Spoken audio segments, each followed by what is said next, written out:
Radha Madhava Kunja Bihari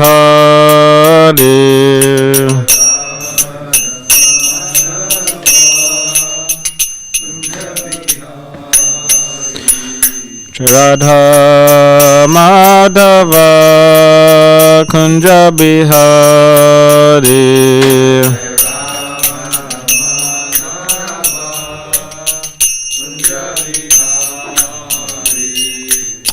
Gopi Jana Vallabha Girivardhari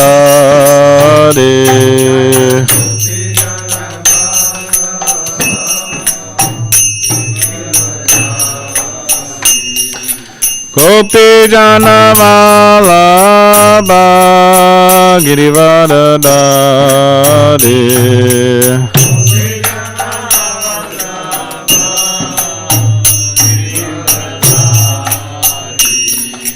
Yashoda Nandana Braja Jana Ranjana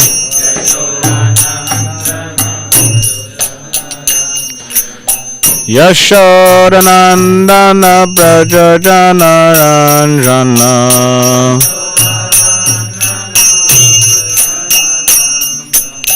Yamuna Tira Vanachari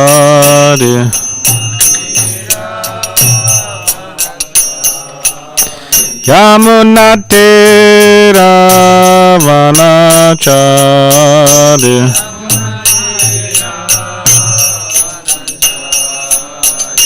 Jaya Radha Madhava Kunja Bihari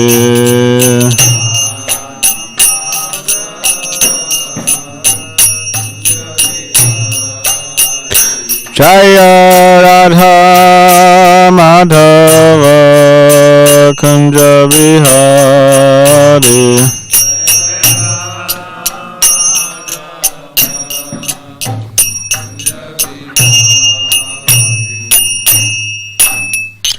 Jayam Vishnupad Paramahamsa Parivajagacharya Ashtotra Shota Shri Srimad Divine Grace A.C. Bhaktivedanta Swami Prabhupada Ki Jai Jayam Vishnupad Paramahamsa Parivajagacharya Ashtotra Shota Shri Srimad Divine Grace Srila Bhakti Siddhanta Saraswati Thakur Prabhupada Ki Jai Ananta Koti Vaishnava Vrinda Ki Jai Grantaraj Srimad Bhagavatam Ki Jai All glories to the assembled devotees.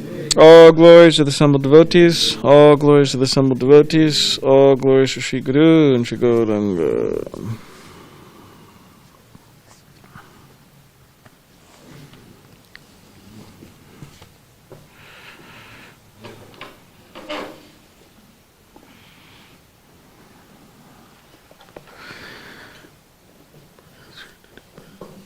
Om Namo Bhagavate Vasudevaya. Om Namo Bhagavate Vasudevaya.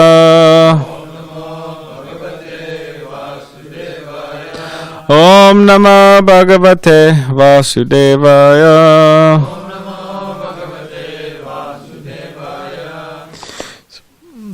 Fourth canto entitled Creation of the Fourth Order, Chapter 27, Attack by Chandavega on the city of Paranjana. Text 19.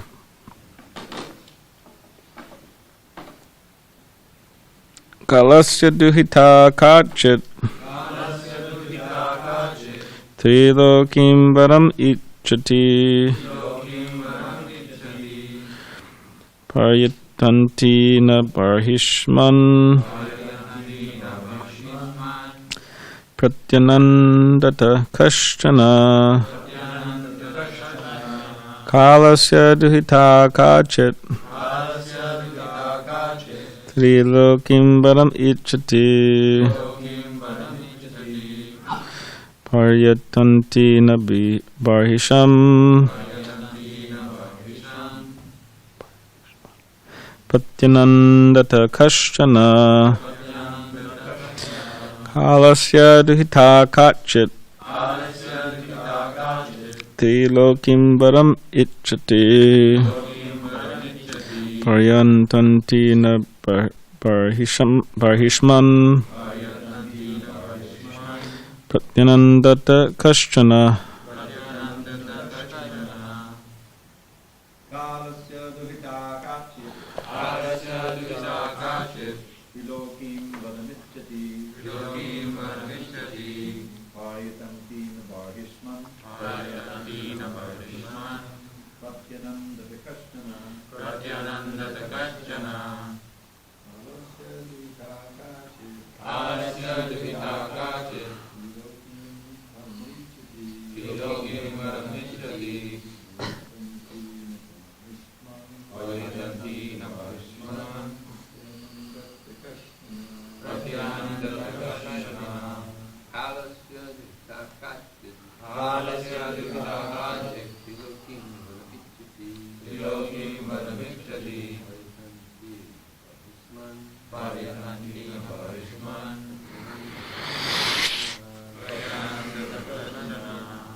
Kalasya of formidable time.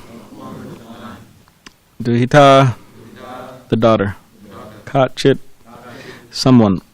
Tlilokim, within the three worlds. Param, husband. Ichati, desiring. Paryantanti, traveling all over the universe. Na, never. Barhishman, O King Prajani Barhishat. Pratyanandata, accepted her proposal. Kashchana, anyone. Translation. My dear King Prajani Barhishat, at this time the daughter of formidable time was seeking her husband throughout the three worlds. Although no one agreed to accept her, she came. Purport. Huh? I don't think it's Hare Krishna, Hare Krishna. Is it loud enough? Okay. Well, some devotees, they say they don't want to eat the microphone. Purport. In due course of time, when the body becomes old and practically invalid, it is subject to jara, the sufferings of old age. There are four basic kinds of suffering: birth, old age, disease, and death. No scientist or philosopher has ever been able to make a solution to these four miserable conditions. The invalidity of old age, known as jara, is figuratively explained here as the daughter of time. No one likes her, but she is very much anxious to accept anyone as her husband. No one likes to become old and invalid, but this is inevitable for everyone.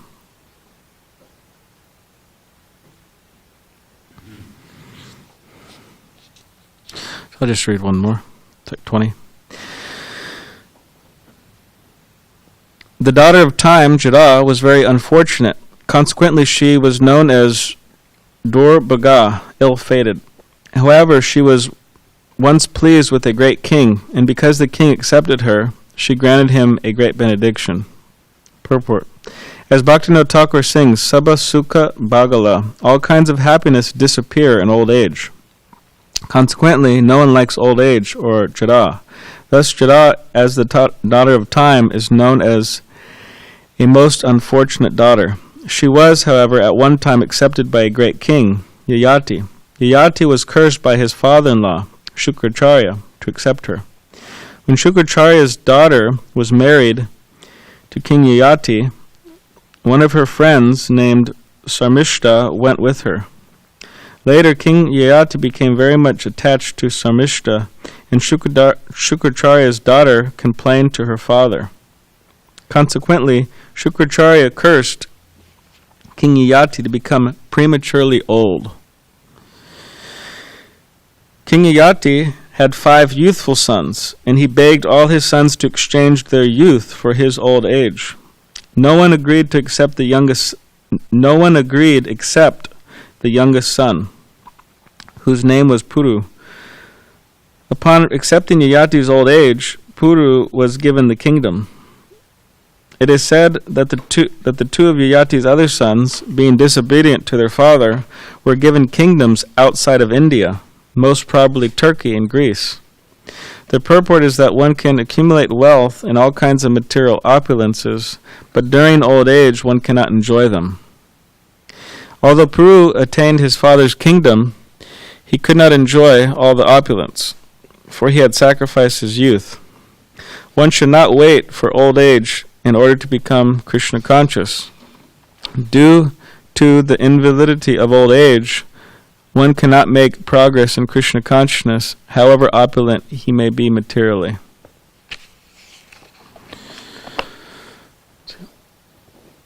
Want to give me those quotes, Alex? Om Agyanitividandasya Gyananjana Shalakaya Chakshulanmuditam Mena Tasmai Shri Gurave Namaha Mukam Karitavachalam Pungam Langai Te Gidim Yat Kripatamaham Vande Shri Gurun Dinitarinam Vancha Kapdurubhishcha Kripa Sindhubevacha Patitanam Pavnebhyo Vaishnavebhyo Namo Namaha. Jai Shri Krishna Chaitanya Prabhu Nityananda Shri Advaita Gadadha Shivasadi Gaura Bhaktivinda. Hare Krishna Krishna Krishna Hare Hare Hare Rama Rama Rama Hare Hare.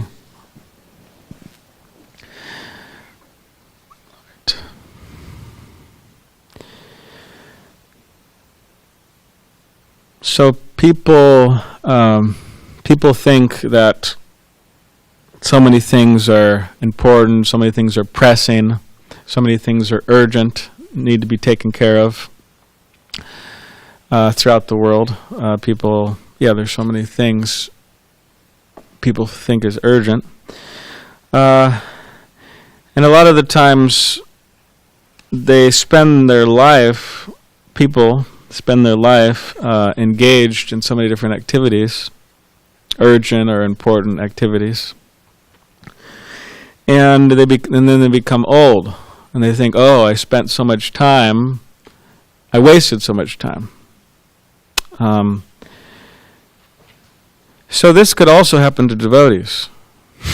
Bhaktivinoda Thakur has written in some songs of his that lamenting, taking the role as a condition soul. Of course he's not. He's a supremely liberated soul, pure devotee coming from the spiritual world, but he is lamenting, I wasted my life in so many ways. But sometimes practicing devotees, sometimes we lament, I've wasted so much time. And that may be true.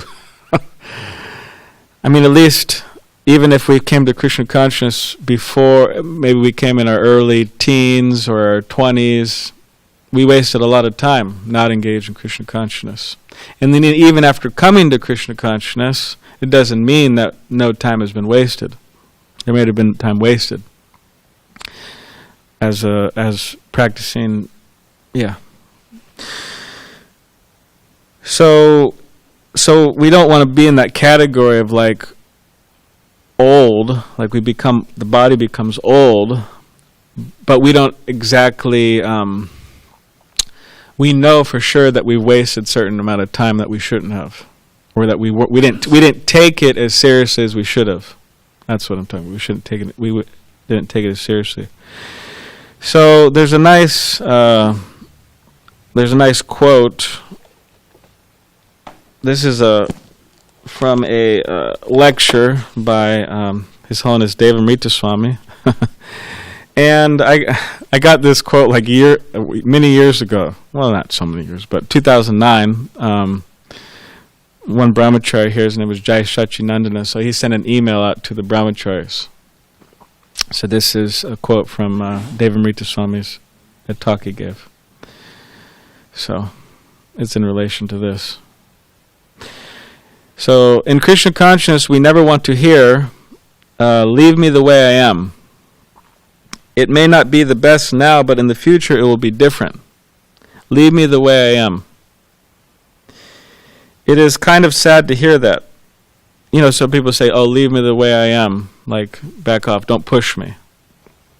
In the future, it will be different. In other words, the circumstances will be right for me to make advancement.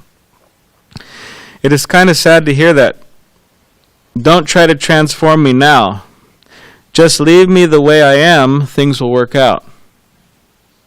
Krishna consciousness should be performed when you feel like it.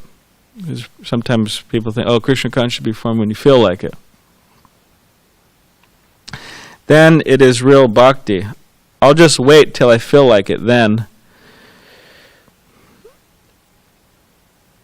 Does the Nectar Devotion say that? No. Nectar Devotion says first there's devotional service under regulations. That means to do it whether you feel like it or not. So, for example, waking up early in the morning. It is a very simple, easy, very simple austerity, and it's recommended. But you do it whether you feel like it or not. You just get up. Like when people go to work, they get up whether of course some people become homeless or this and that, but a serious business person, woman, man, they get up. They're serious about what they're doing. Then you will get to the stage where you spontaneously serve Krishna. So Prabhupada describes this in Nectar Devotion. Specifically, he talks about the spontaneity of serving the deity. He says, okay, you get up in the morning, you do it out of duty, but then you start to think, okay, how can I address Krishna this way, that way, what flowers can I get, and you're spontaneous. You're developing more and more attraction to it spontaneously. Srila Prabhupada's definition of sadhana bhakti. Sadhana bhakti means you have to do it because I said. That may sound intimidating. Wait a minute, what about our feelings? You're saying I just have to do it because somebody said? We would probably like to change the definition. Sadhana bhakti means you do the best you can, but it's understandable some days you're not going to feel like it. Everyone can accept that, and don't push yourself too much. Because, you will do huge when circumstances are right. Then it will all click. Just right now, I have to deal with a certain situation. And in the future, it is all going to click. In the future, there will be perfect circumstances to practice my Krishna consciousness. I just have to deal with a lot of things right now. So I'll put my Krishna consciousness aside for the future when the perfect circumstances are there. And then he says, you'll be waiting a long time. There are no perfect circumstances in this world. Every situation is always going to be problematic from the material point of view. What makes the difference is your Krishna consciousness. Krishna consciousness can't wait for anything. Always remember that.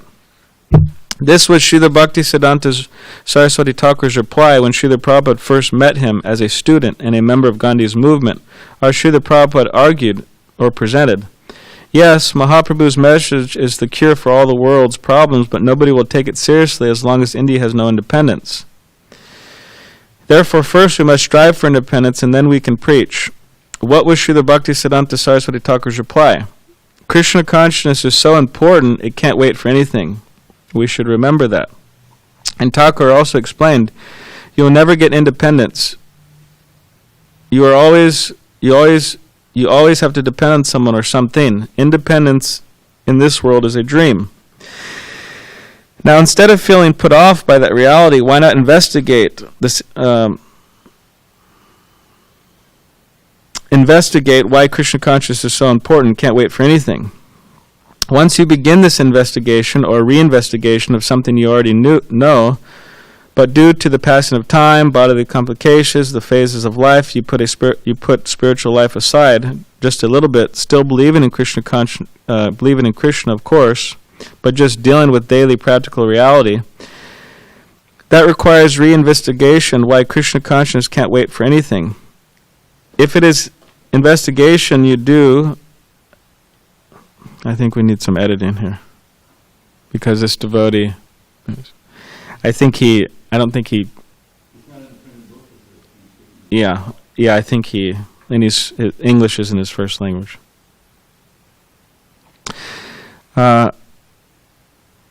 So reinvestigation why Krishna consciousness can't wait for anything. If it is an investigation you do as a newcomer to Krishna consciousness, or reinvestigation as a devotee, you must have this understanding.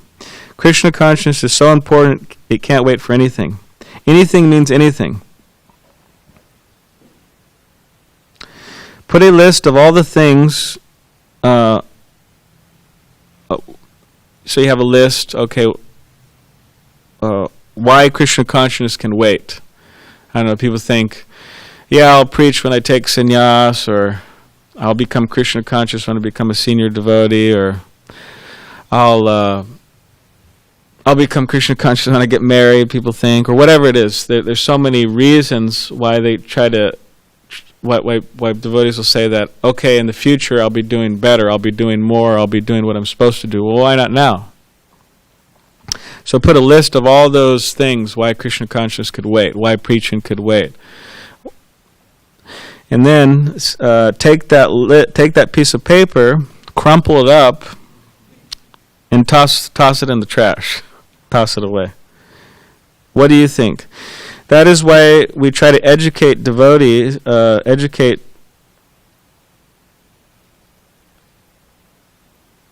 That is why we try to educate devotees to develop spiritual intelligence. So yeah, Krishna consciousness is so important it can't wait for anything. And that should be remembered and understood. Because again, people, they think it can wait. And that's the problem. This idea that in the future I will accept more responsibilities. Why not just do it now? Why? What's the big wait? What are we waiting for? Because it's so Krishna consciousness is so important that it's the greatest need in the world. The greatest need to be Krishna conscious, the greatest need to spread Krishna consciousness, the greatest need. So there's no real good reasons to wait.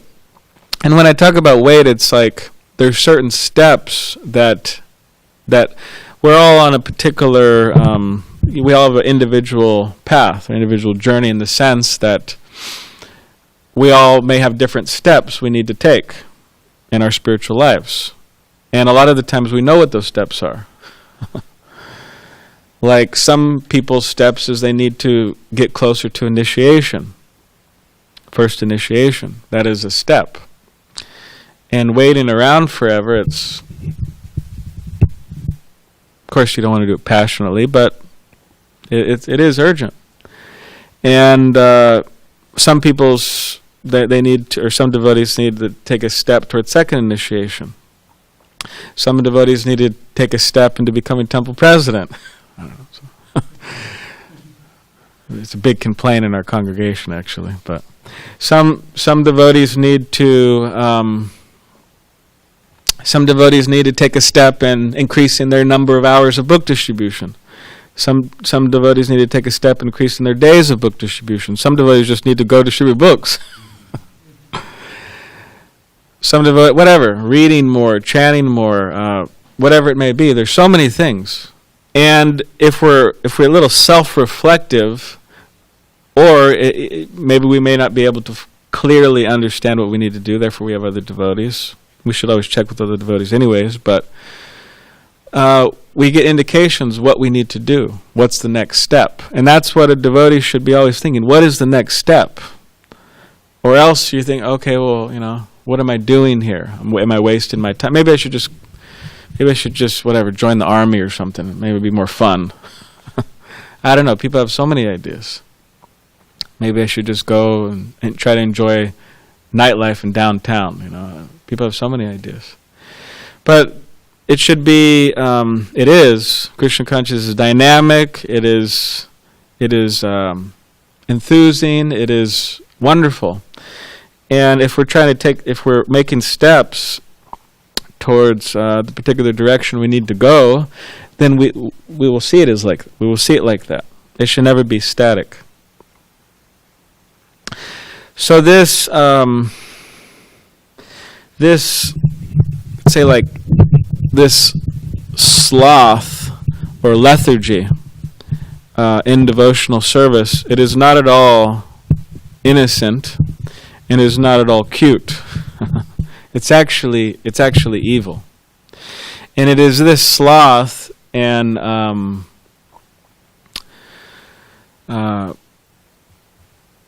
lethargy that just kills one's spiritual life and actually ruins temples, it ruins movements, it ruins one's personal life, others' lives.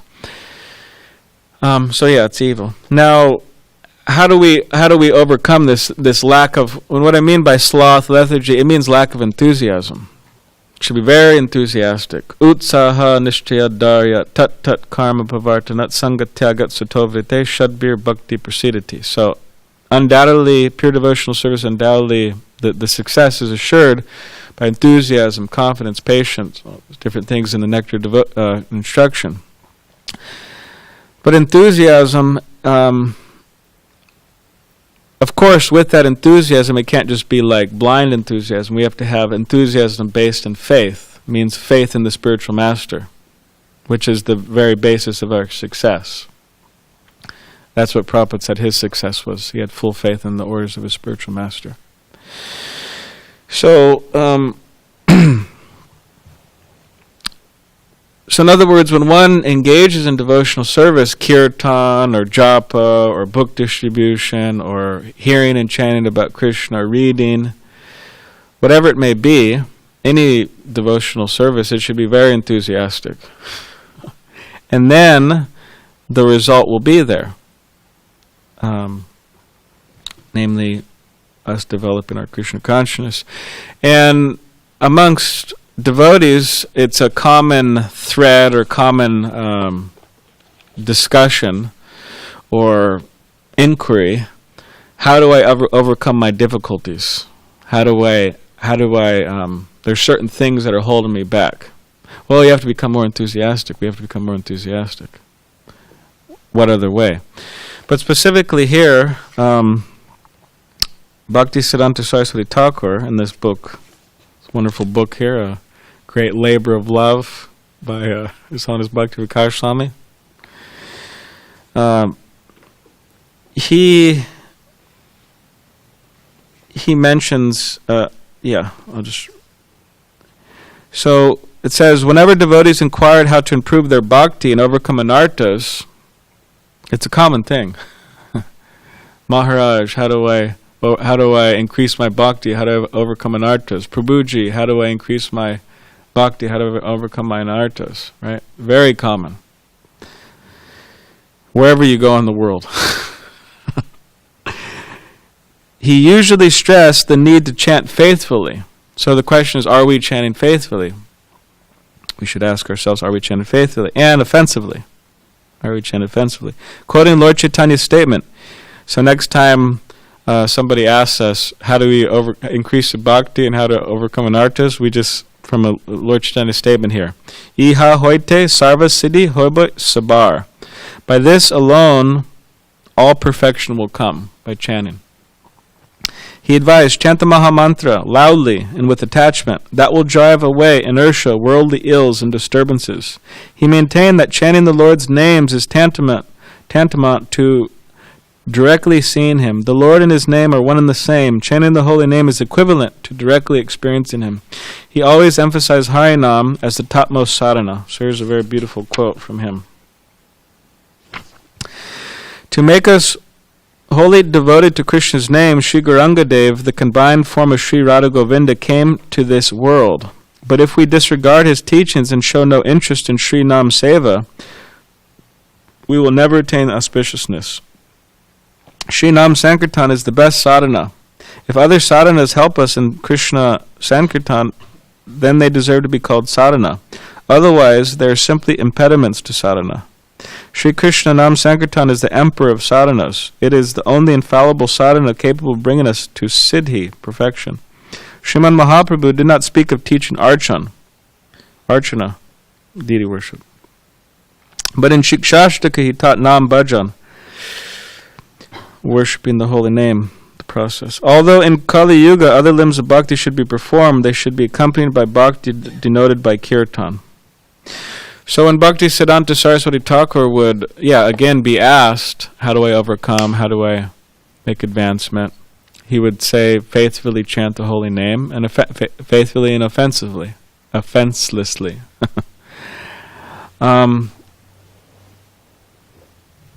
Hari Nama, Hari Nama, Hari Nama, Eva Kevalam, Kalau Nasteva Gatir Anita. So, in this particular age of Kali, it is the only way, and is emphasized 3 times, only way, only way, only way.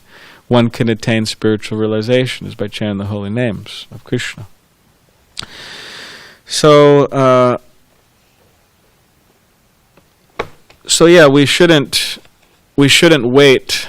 We should try to come to the stage of faithfully, offenselessly chanting the holy names, and we should try to take on more and more responsibilities, however we can, for people, for projects, for Srila Prabhupada, for our spiritual master, for the devotees. We should try to mature as fast as possible. We need a temple president. We need we need so many devotees to do so many things.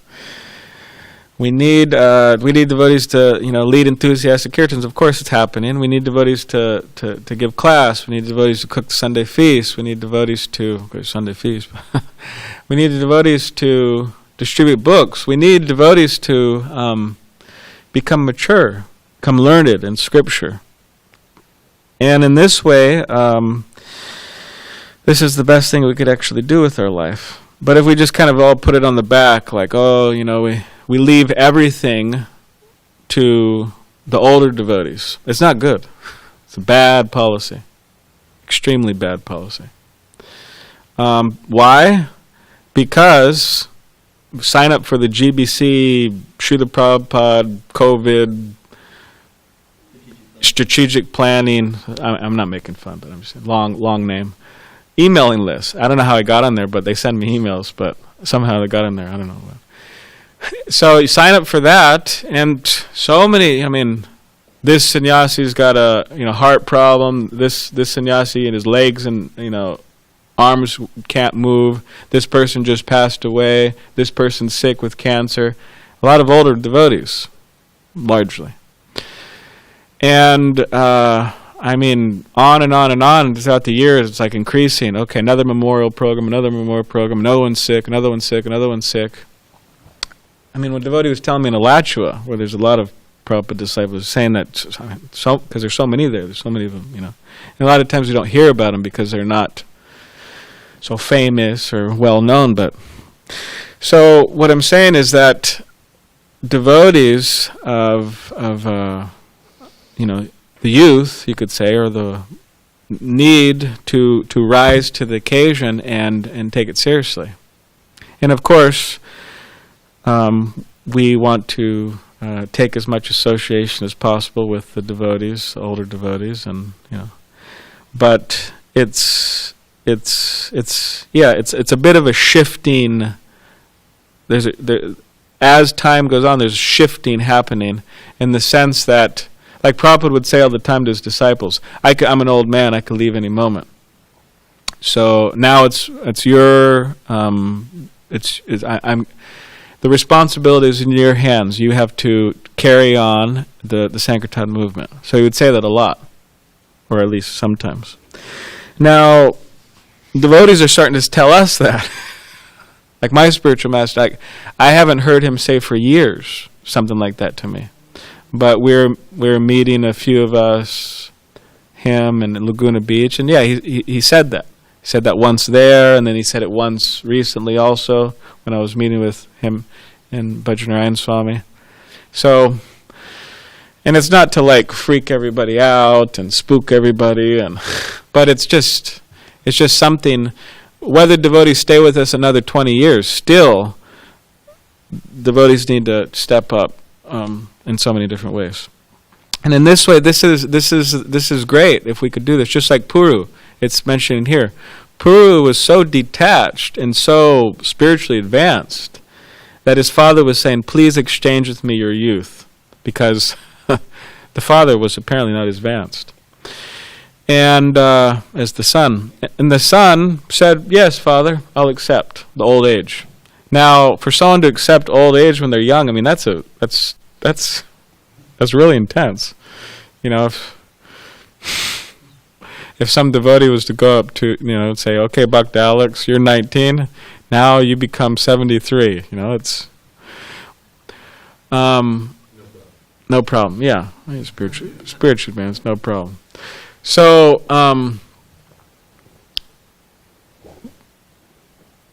so he was detached. He was spiritually advanced, and he was able to do that. And his father blessed him for that. Now, of course, I don't think that's going to happen to any of us. But yes, yes. Okay, we'll rewind. That. Of course, that's not going to happen to any of us in this particular way. It's mentioned in the Bhagavatam in terms of, okay, let's do a swap here. But there are ways in which one could become invalid, means one become diseased. Practically, like Radhanath Prabhu, I'm thinking, with he was on the Radha Damodar party, young brahmachari and preaching, and he was there in Houston, and then he had some problems, some disease manifested, and eventually he had his legs amputated. He was there in a wheelchair. I got my book from Jai Radhanath Prabhu. So yeah, in different ways it could happen. But whatever the case is, whatever stage we are in life, we want to, recommit. You know how like when people, they've been married for 20, 30, 40 years, what do they call that? Renewing their vows. Like one devotee. So we want to renew our vows, renew our commitment to our spiritual master, to the devotees, to Krishna, and try to increase. Double it, right? Enthusiasm, double. So in this way, we could, if we have our youth, we could dedicate our youth to Krishna. If we've already done that, great. Yeah.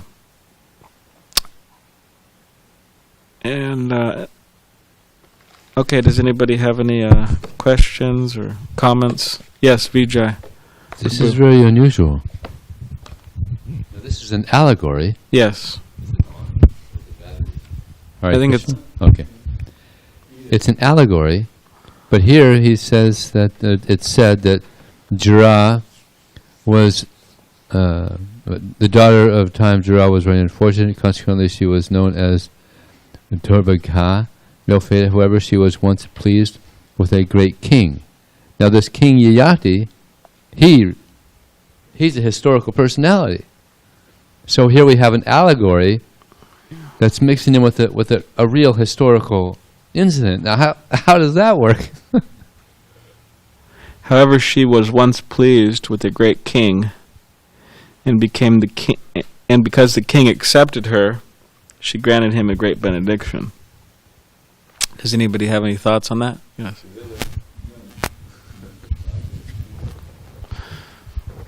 The story of Jaiva Dharma written by Bhaktivinoda Thakur is a similar example.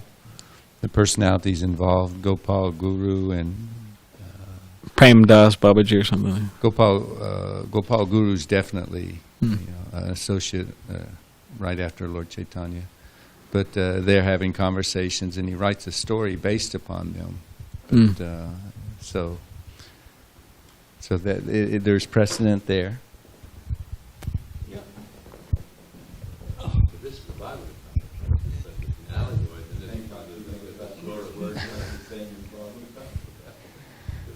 But Jara, I mean, who is Jara? She's Kalakanya.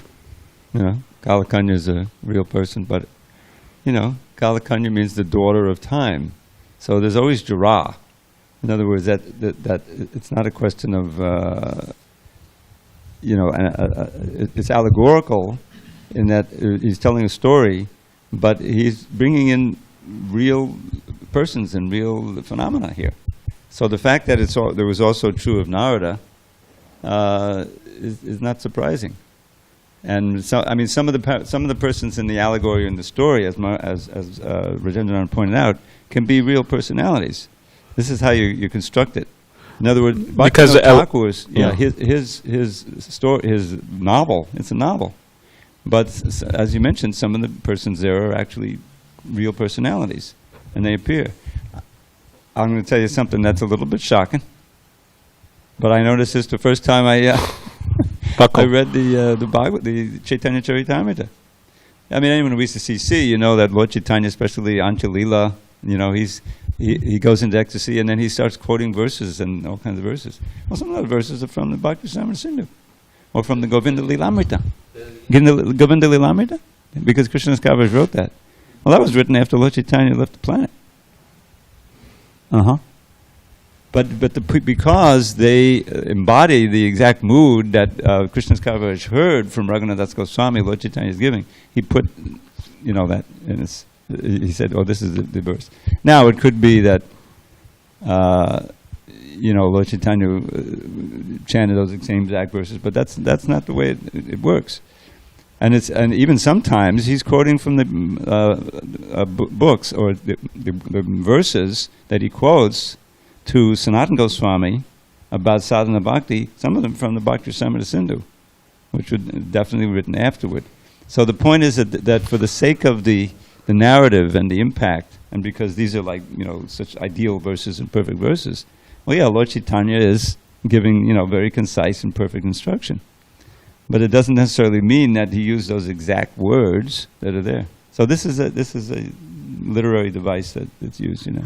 It adds to the drama. Literal device.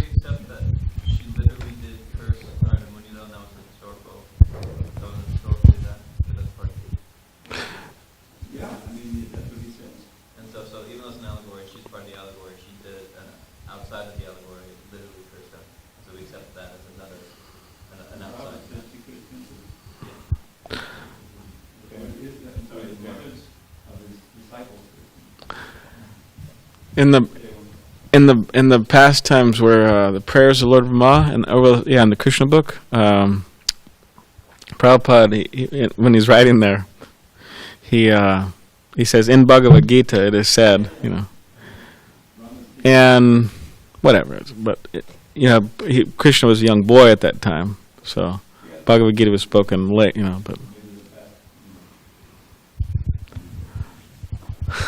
I was going to throw in the fire that also Briyat Bhagavatamrita is another example. Gopakumar? No. Parikshit and his mother, they're real. Mm-hmm. But the conversation, he passed away. You know, he had 7 days and he absorbed himself, and then Bhagavatam's ended. And so, but Sanatana Goswami wrote a story that his mother comes and he tells the whole essence of the Bhagavatam to her in different ways. Part 1, Part 2. Mm-hmm. And touching on what you're speaking on, an example came to mind when you were speaking. No question that it can be like what you're saying, that to make a point, the acharyas, like a lot of times Vishwanath Chakravarti Thakur describes discussions between Krishna and Arjuna or anybody. Did it happen? Is it the Lord revealed? Did he see that? Or, you know, but we definitely know that Madhavinda Puri, he chanted at the end of his manifest pastimes a verse that only Srimati Radharani had chanted, and it wasn't known to anybody previous to that. It's from the spiritual world. So it is possible that if Rupa Goswami, that the Lord can inspire within the heart, or it can be heard previously, you know, when he was preaching to Rupa Goswami. Both ways. When you're talking about the inconceivable, infinite Lord, and how he reveals himself through sadhus and shastra, then practically anything can happen. Yeah, it's amazing. Like in this, and Krishnadas Kaviraj Goswami, the Chaitanya Charitamrita, how he goes into, you could say, like psychology of Krishna and Chaitanya Mahaprabhu, Srimati Radha. He really, and then same with Vishwanath Chakravarti Thakur, in the commentaries of the 10th canto, how he really gets into Krishna and the gopis and what they're thinking and feeling, and it's quite amazing. so absorbing. There's a couple of words exchanged in the 10th canto. I mean, when you read the Krishna book and you read the 10th canto and then you start to get familiar with the writings of the Goswamis, you realize that the 10th canto is kind of a summary, high points, there's a whole lot of other stuff going on. And so he says, and the conversation continued in this way, or they might have said this, and then it goes on back and forth, and he's exploring the varieties of the rasa and the exchange, which is exactly what commentary is supposed to do, expand your understanding. Yeah. Yeah, those are amazing. That 10th canto of Vishwanath Chakravarti Thakur, that is like, yeah, absolutely amazing. One devotee gave that to me years ago, because I think Mahanidhi Swami put it out. I think maybe help from Bhanu Swami, that 10th canto of Vishwanath Chakravarti Thakur commentary. So, yeah, he published it. Anyways, for some years I didn't get around to reading it, and then eventually when I was going through the 10th canto, the 10th canto, BBT 10th canto, as I got to the 10th canto, I said, okay, now it's time to read this. I just read it, and that book is amazing, so, all right. So everybody should read it. After going through Prabhupada's books and going through, yeah. All right, so tomorrow is the beginning of Kartik. So, no? Uh-oh. Oh, it's on Saturday. Oh. I see. Okay, so it's the eve of Kartik Eve tomorrow. So, we could all get ready for that. We have another day to prepare, I thought it was tomorrow, but we have another day to get ourselves ready. And,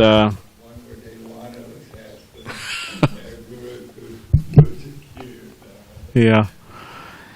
And tomorrow is a very famous verse. At least I think it's famous. Anyways, in the Bhagavad, I thought it was famous. Maybe it's not as famous as I'm thinking it is, but tomorrow, text 21. So. Okay. But before we end, I have one more little addition. Yes. It's an editorial point. That song we sing, Yashamati Nandana.